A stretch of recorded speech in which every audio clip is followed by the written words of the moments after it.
So my family became one of the first families in Australia to be genetically tested through a research project. If you've heard of the Longevity Bible Lifespan by Professor David Sinclair, you know that living well is more important than just living long. In fact, this show is dedicated to the science of beauty, wellness, and longevity. That's why I'm so thrilled to partner with Melrose Future Lab for Season 9 of the Ageless Radiance Club podcast. Future Lab is Australia's first supplement range focused on extending not just your lifespan, but your health span. Available exclusively at Chemist Warehouse, these affordable and science-backed supplements are the key to aging well.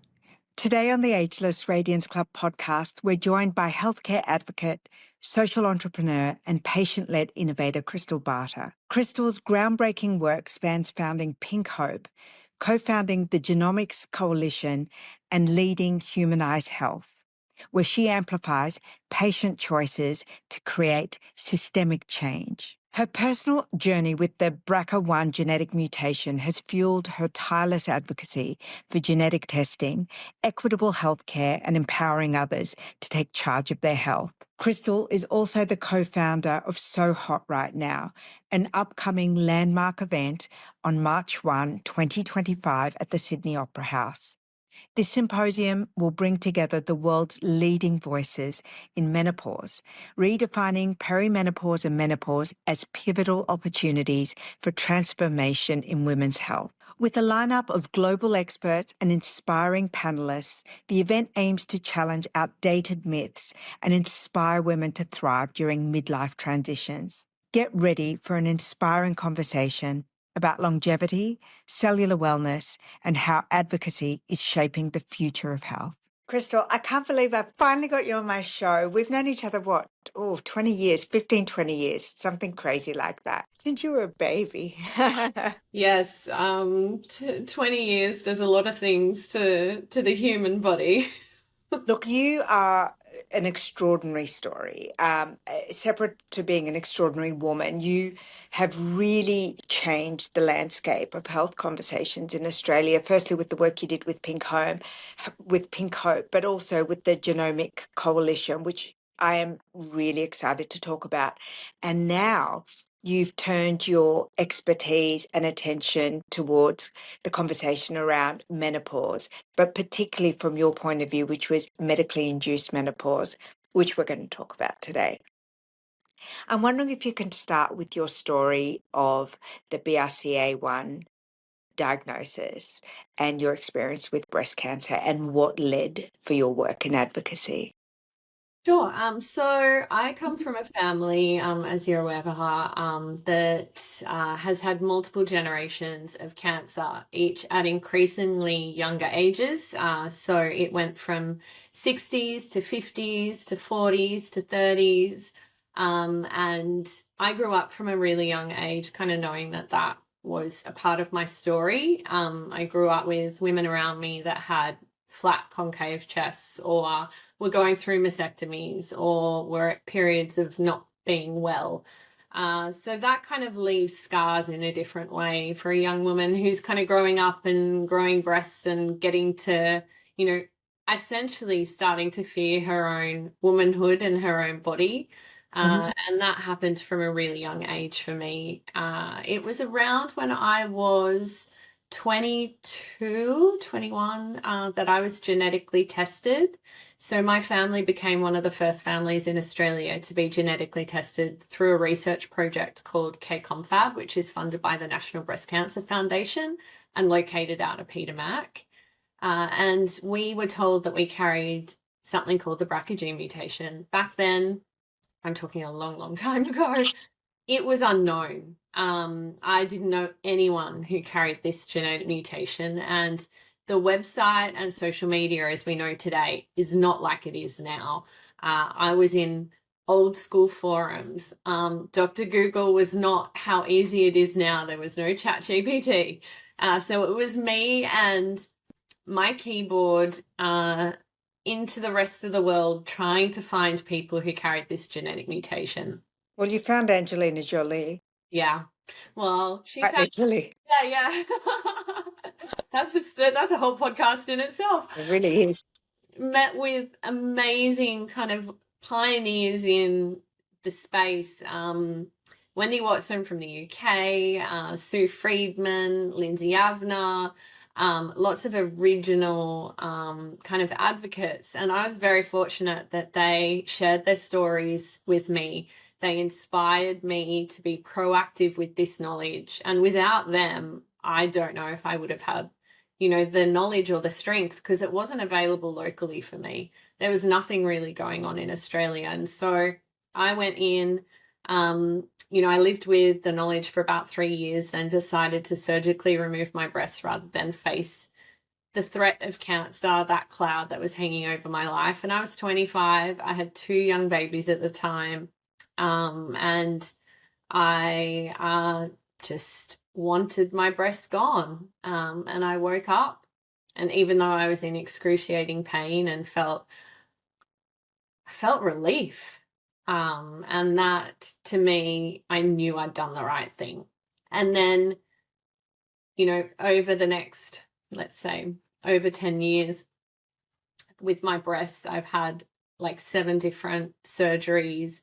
The implant went up and under my arm. It exploded. Like, I've had the absolute wars, and I'm completely flat through choice, because my body just couldn't take it anymore.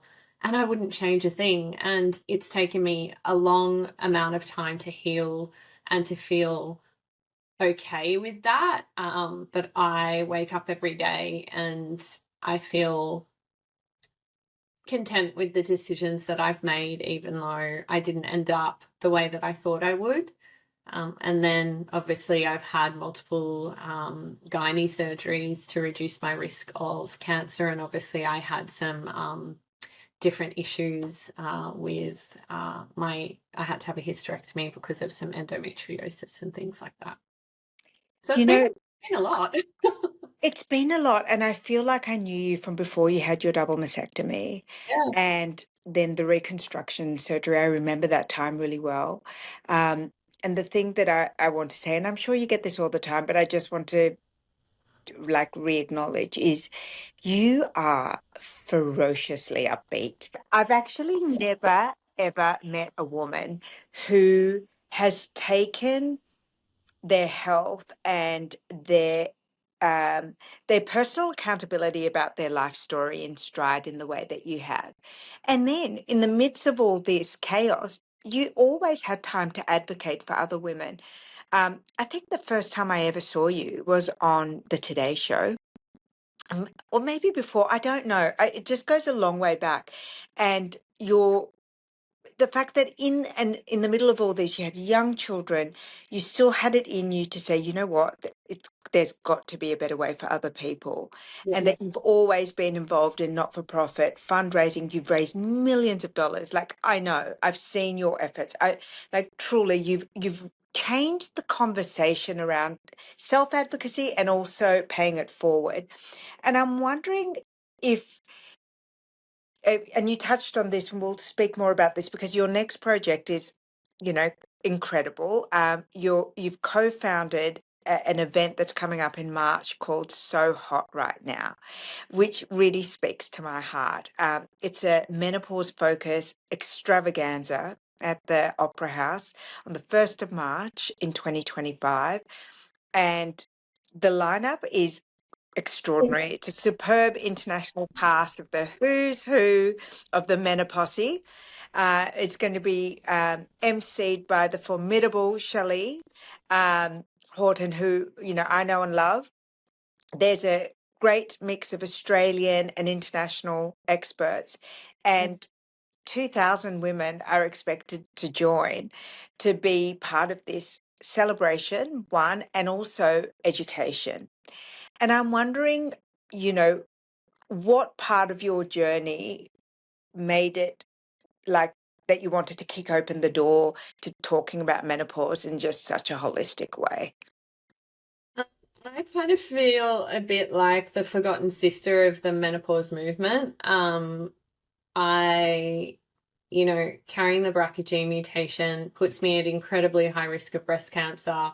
But the scariest bit of it all for me was the ovarian cancer side of things. Yes. There is no early detection test. It generally gets picked up at a really late age. And I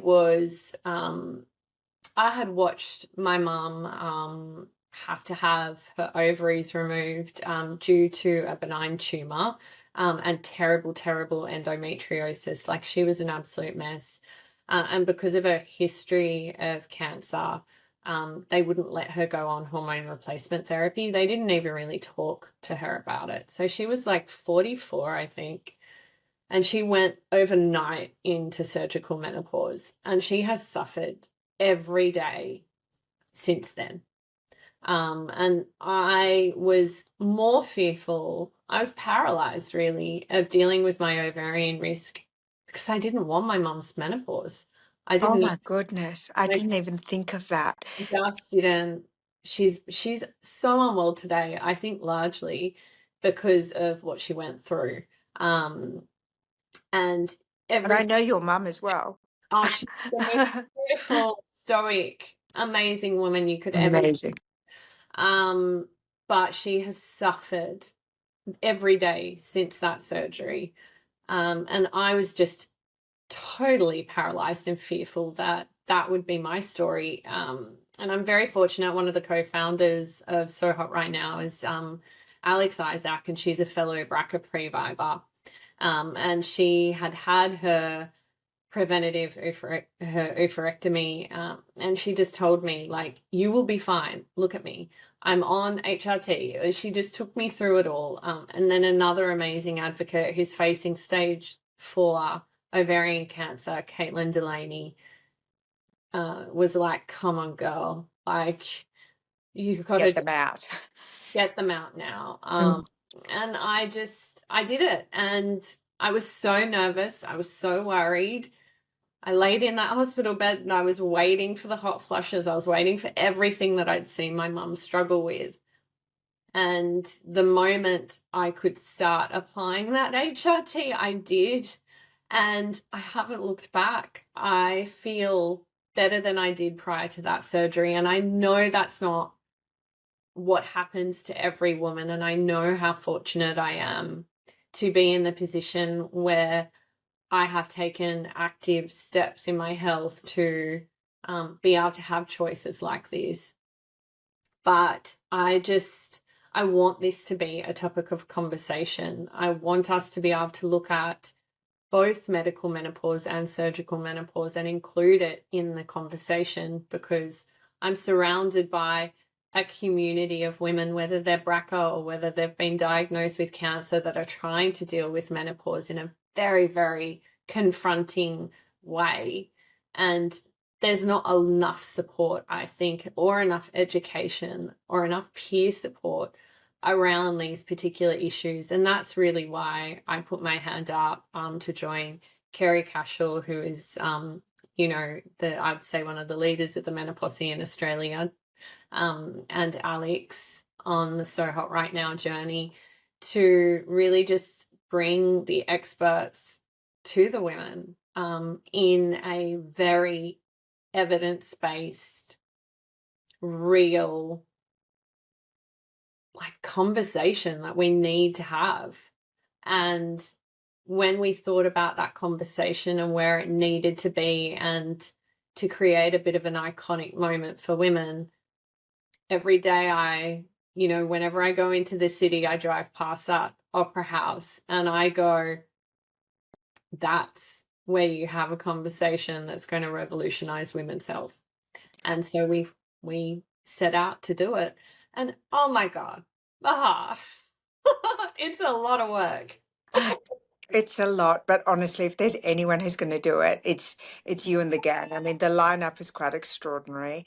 Yeah. I'm wondering if you could go through the lineup with us, because, like, I remember it coming through my feed, and I went, "Who are these women? What is going on?" And then I saw the lineup, and it was like I contacted Shelley, and then you contacted me, and it was like, "Oh my God, the gang's all back together." It's so cute. But what you have done is, I've never seen it. I've certainly never seen it in Australia. I think what you are doing and the effort that you and Kerry and the whole team have put together is gargantuan.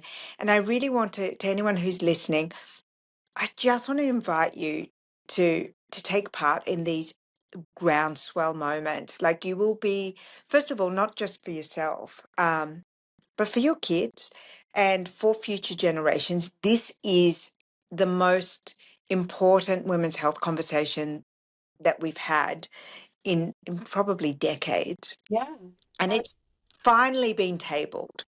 And I think, there's so much work that's been done by so many incredible women in the Australian landscape to Yeah. really make this a pivotal conversation, a moment. And I don't need credit for where it's at right now. There is so many amazing women that have contributed to making menopause the issue and the focus that it is right now. And that's, you've got incredible advocates.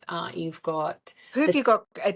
Run me through the lineup because it's spectacular. It's the Yeah. So obviously the people that are headlining the Opera House, Dr. Von der Wright, Dr. Kelly Casperson, and Dr. Louise Newson, three three of the best and people to they bring follow. three different viewpoints, I think, as well. That's going to be really incredibly interesting. And obviously they bring such extensive knowledge, like from a global standpoint as well, around the evidence. I want to actually just take a moment to tell you a story.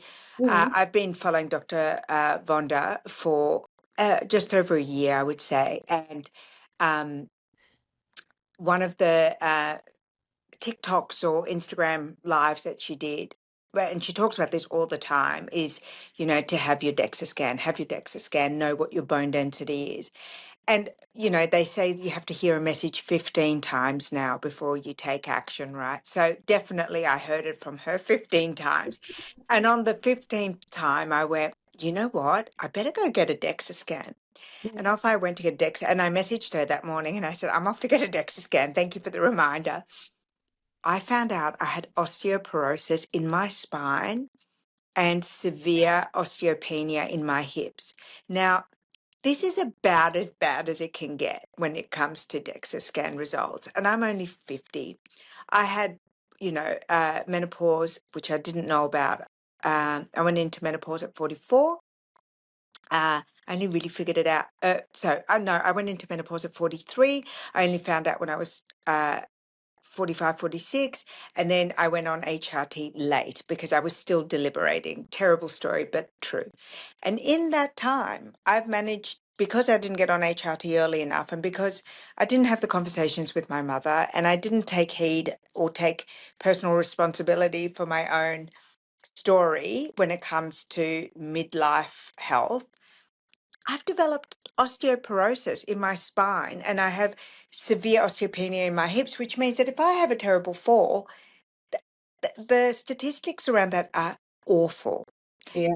But having caught it early because I listened to this global expert on musculoskeletal health and that important symptom of menopause health, that one specific stream that Dr. Von der Wright speaks to is going to change the trajectory of my life. She has potentially saved my life. And I want to point that out because when you have these amazing forums, and to your point, Yeah. these specific specialists, so Dr. Kelly is a urologist, so she's going to talk about the urinogenitory aspects of menopause. I have a great update to share from Melrose Future Lab. Hormonal health is a vital hallmark of aging and longevity. And whether you're navigating perimenopause or menopause, Melrose Future Lab's new ultra-complex supplements are here to support you.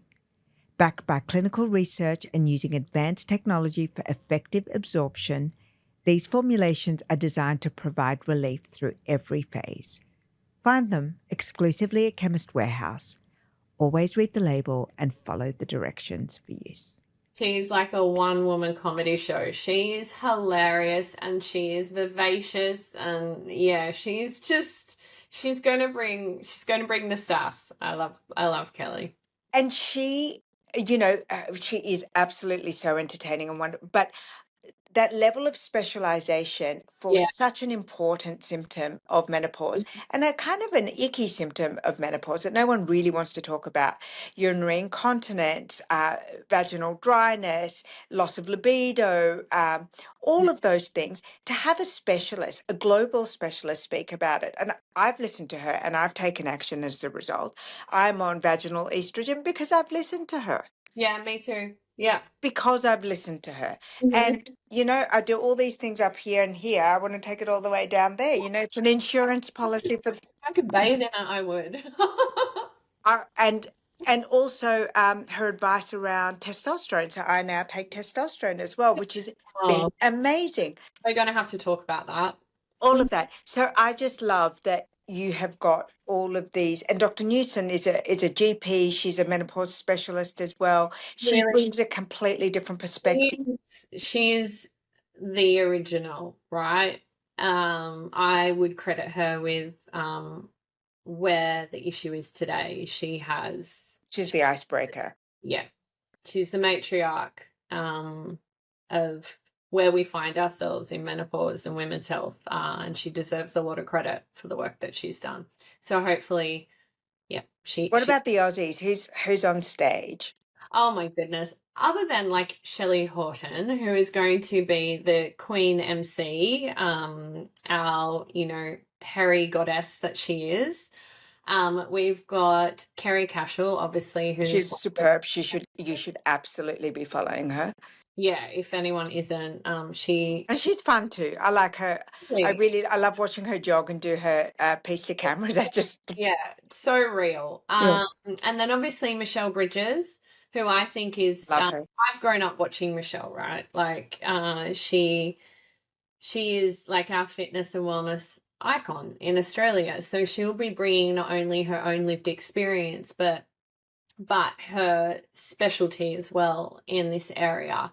And then obviously we're going to have an extensive lineup of other specialists around kind of neuroscience and Indigenous women's health, and the list will go on. And I'm sure we'll have a few extra announcements as time gets closer as well. Talking about advocacy and the work that you've done, Mhm. I want to circle back to something that we've touched on, but I want to go deeper into it, which is understanding your genetic predisposition to disease. Now, you have done an incredible amount of work of advocacy, and you literally changed policy in Australia around this. Um, I'm a massive fan of genetic testing. The show is dedicated to cellular wellness and longevity, right? So I always say, if you don't know your internal dashboard, what do you even know? And the work around genomics is that, once you understand your genetic predisposition, uh, you can actually turn up and down the dial on a lot of things, and that's exciting, right? And it's true. There's scientific evidence to say that you can play with your environmental factors, your nutrition, your exercise, all of the external input to steer your genetic predisposition to things. But one of the pushbacks that I get, and every time I do an episode on genetic testing for whether it be for big disease, things that are coming up. So, for example, they're working on a genetic testing for ovarian cancer, which you spoke about. Um, there's one for breast cancer, especially the BRCA gene. Um, or there's, the ones that you can do just for a broader knowledge. People say, but what about my insurance? What about my insurance? And you changed the law. Well, look, the government is committed to passing the legislation, so it is in drafting stage. And they promise that they'll do it early next year, and I'm holding them accountable to that. If they're not going to, then Watch out. Krystal's coming. I won't be a happy camper, that's for sure. So we're waiting for the moment that they come back, that they promise that they'll see it through. So we've got to hold that accountable because everyone has committed full bipartisan support. So they've just got to get it done. Yeah, the legislation was so needed, and I worked with Dr. Jane Tiller, Monash University, and the most extraordinary organisations and advocates on this for like 7 years. It is by far the longest advocacy initiative that I have ever undertaken. It was a long, hard slog. But, you know, to get there in the end and to be able to stand next to amazing patients and Jane and organizations and know that what we've done will affect generations to come and not just my children. Genomics, is the future of healthcare. There is no doubt about it. It will become a standard tool in wellness, in prevention, in treatment, in diagnosis. It is one of the, I would say, most cost-effective tools across all of healthcare. It never used to be. It used to be a really expensive tool. Say, for instance, my BRCA genetic test many years ago would have been about $6,000 and a bit, $3,000. You can get it done for around $200 and a bit. So that it's a very cost-effective tool if you can take action on it. That's it. That's the point, right? That's the point. I'm a believer in giving people, this is me, right?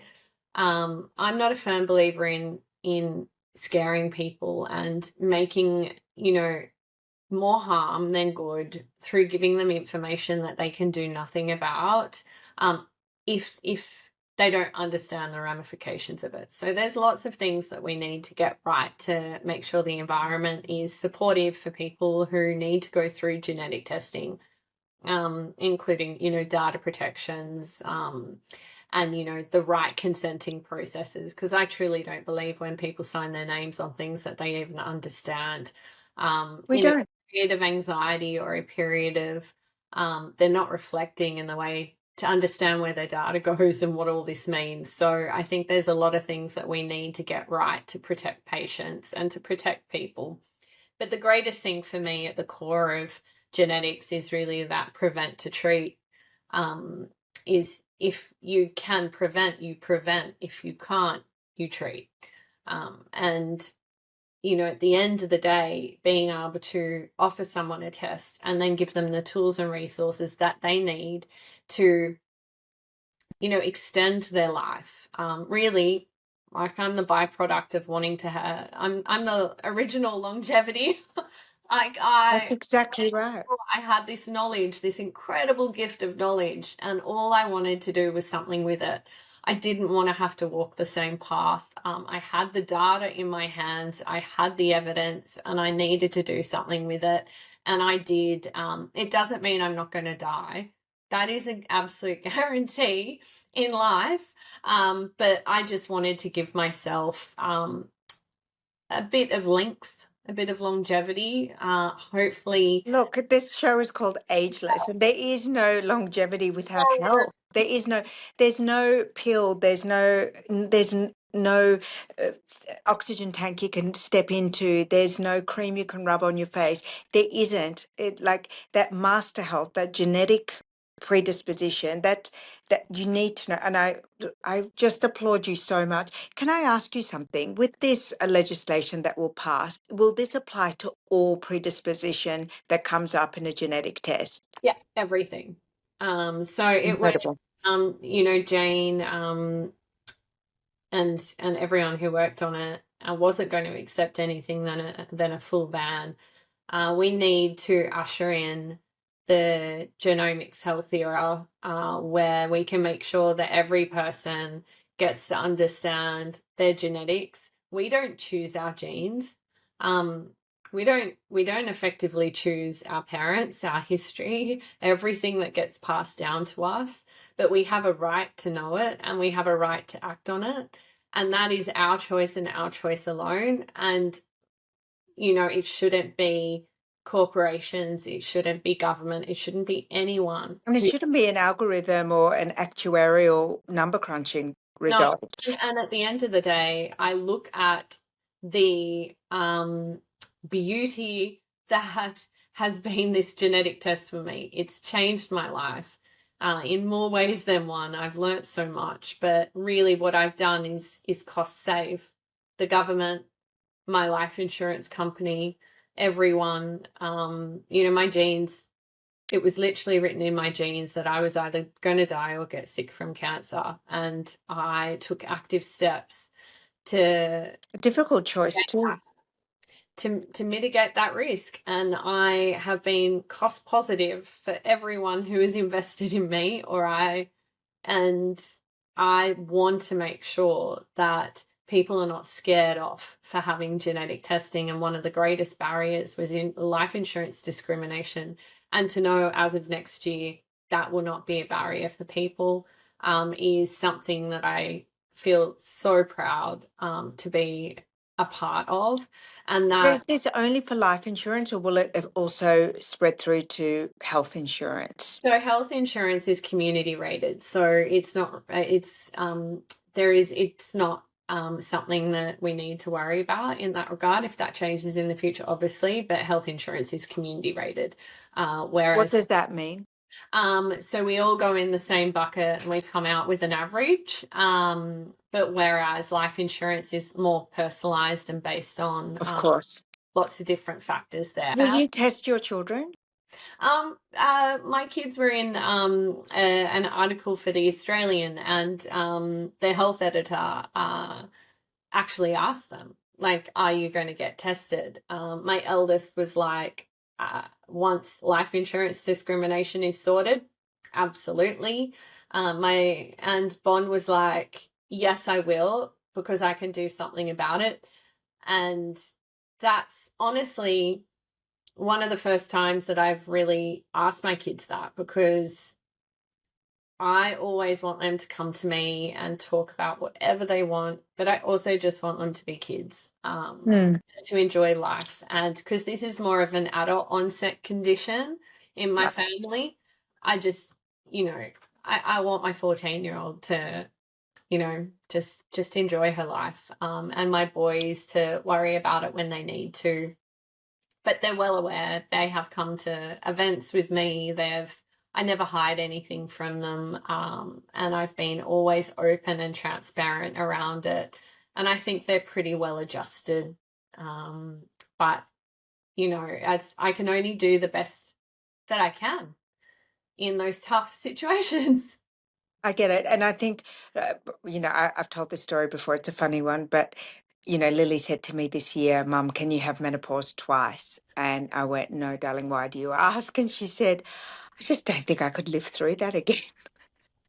Because it was just, but similarly, she will say to me, because I'm very open with what's going on with me, and we have conversations, and she also like knows what podcasts I do and that I talk about longevity and wellness and health, and we have friends who are doctors, and my friends speak openly about this. And her grandmother on her father's side has had breast cancer, and they have a history of breast cancer on that side of the family. So she's also seen that conversation in real time. I have purchased a genetic test for her, but I haven't done it. And if I do it, I think I will go the way of letting her be a kid. Maybe I will be aware of the information and then share it with her, as maturity allows. But also, I think that as a parent, while she's still living under my roof, there are things that I can do to support things. So, for example, in the genetic testing that I've done, it shows what your predisposition to allergens is, what your predisposition to macronutrient absorption is, what kind of supplements would be potentially beneficial for you. And as you said, the future of health will be in personalized detection and then Yep. personalized prescription and personalized healthcare. So, whilst her healthcare is in my hands, I would like to fine tune the dials that I can do on my side to ensure that she has the best possible outcome for health, whether that's, brain health, emotional health, physical health, absorption, gut, and, all of those things which is now quite visible and quite Yep. available, as you said. And that's a $300 test. Yeah, and I always think it's important to consult with an expert. I have grown up surrounded by doctors and scientists, and I'm always a bit of a pessimist when it comes to unrealized. Sorry. No, that's fine. I always just have to do the because I think for me, I've always grown up around the science. Yeah. And I always want to see the evidence on something before I even undertake it. But I think that when it comes to nutrition, and I think when it comes to gut health and allergies and pharmacogenomics, and it's growing rapidly. And as long as you get the right consultation and speak to the right experts, I'm like, test me for everything. Yeah, I'm like you. I will happily be I would happily try anything if it's going to end up with more information for my family or me with better health. So I'm always for it. Always. So, speaking of self-advocacy, Yeah. why would who do you think is the perfect guest or attendee for So Hot right now? Because, you've had your medical menopause, I've had my physical menopause. I didn't know anything about menopause. I didn't even know I had menopause until after 2 years after I had menopause. I wasn't getting the right information about whether or not to go on HRT. And thank God I had a doctor that really laid it out for me and said, listen, you want to take HRT. And it's really been beneficial for me. Who do you think should consider coming to So Hot right now? Because it's not just for women in menopause or in perimenopause, is it? No, I honestly think if you have been born with ovaries, if you are, in your 30s, right and beyond, we're all going to go through the same things at some point in life. One of those things is menopause, but there's so many other women's health issues that we're going to be tackling, and so many interesting conversations that you can share, not only with the ones that you love, but your family and your daughters. Because I really believe that with knowledge comes the responsibility to share it. And this event, like, in all honesty, like, we'll break even on this event. We're doing this because it is absolutely the right thing to do for women. And we needed It's to a gift. It's a we gift. The fact that you're willing to do the heavy lifting to get this event up and running. And feel like a that's mini what at the moment, Bahar, I'm not gonna lie.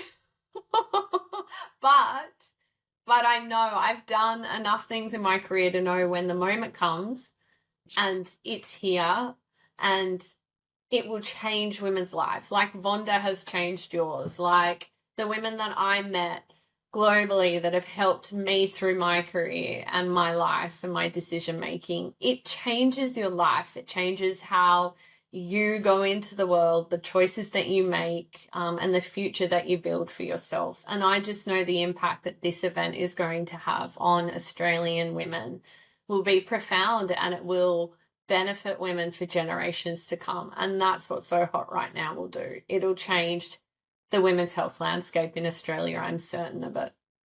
well, that is so hot. It's That so is hot. really hot. And as I said, I don't know if you remember, but at my Ageless event, I had the Hot AF fans, right? I love them. Which was kind of a nod to this moment that, midlife is not the end of life, and Yeah. menopause, however you get there, is not the end of anything. We're at a point in time in science where we can, patch ourselves up, top up on what's missing, whether it be testosterone or estrogen or progesterone, whether it be some changes to your nutrition, to your diet, to your exercise. But what you were saying, and I just want to reiterate, and that's the whole reason I have this podcast, is knowledge is power, and expert knowledge is your power.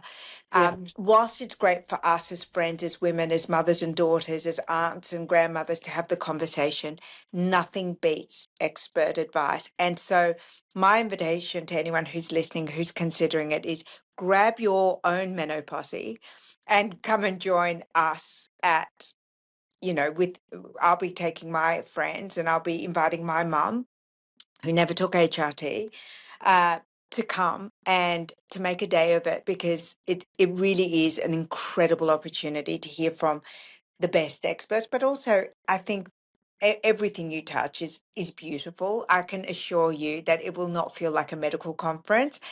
Krystal literally does not do anything that doesn't feel luxurious and elevated and amazing. So I'm almost positive that it's going to be quite the event. Concert hall at the Opera House. It is by far the most beautiful space I've been in. It is, you walk into that space and you feel like you're a part of something profound, and it's nearly emotional.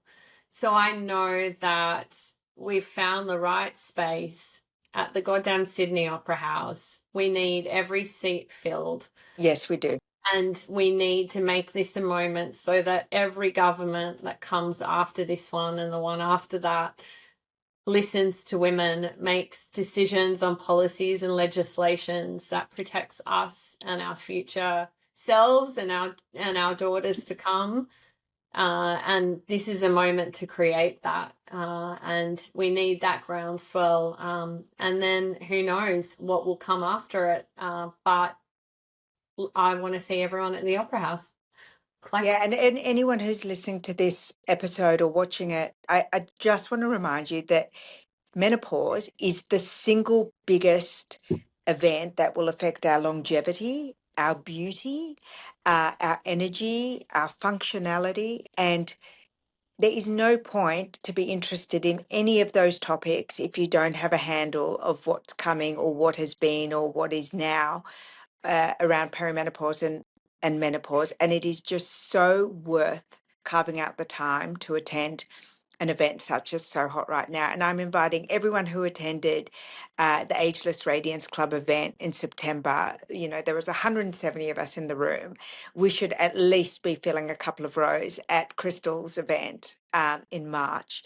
And anyone who is listening to really, mark the date in your diary. You can jump online and on Humanitics and purchase tickets. And what do they start at? The Opera House. So it's on the Sydney Opera House website. So you go Oh, yes, okay. $159. Perfect. So, and if you buy 10 tickets or more, you get a 10% discount as well. So I always say get your girlfriends together. We get will. % off. We hear the call. We hear the call. We're coming. Everyone's coming. Come on, ladies. And So Hot Right Now, it's not, hot flushes. It's because this issue for women is so hot right now. And we need to remind every single person that we shouldn't be forgotten when we hit menopause, that this is a moment where we should have more choice and options and be able to thrive in the later stage of our life. And the science is there, but the access isn't. And the, different types of HRT isn't, available as much as it should be. The right support needs to be there. So we need to rally all the gals together and show Australia that we are so hot right now and we will be listened to. I love it. I couldn't think of a better call to action. Thank you so much and congratulations, darling. I am beyond proud of you and very grateful to you. Very grateful to you and the whole team. And I can't wait to support you. It's really been an honor to have you on the show. Thank you. Thank you, love. Thank you. Thanks for listening. If you enjoyed this episode, please subscribe to the channel, sign up for our free newsletter, and consider leaving a review and rating it. This really helps the channel grow and reach new audiences.